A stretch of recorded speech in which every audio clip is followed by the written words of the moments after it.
আমার গোলক নেশায় মজে রই। ও সাথী পুরা বোতল দে আমারে নেশায় মজে রই। সাথী পুরা বোতল দে আমারে নেশায় মজে রই। আমি ওই নেশাতে পাগল হইয়া কাশেম চিস্তি নামের পাগল হইয়া মুক্তি মোহাম্মদ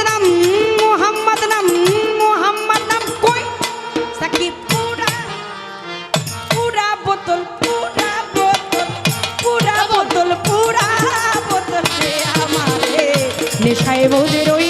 ও সাকি পুরা বোতল দে আমারে নেশায় মজে রই।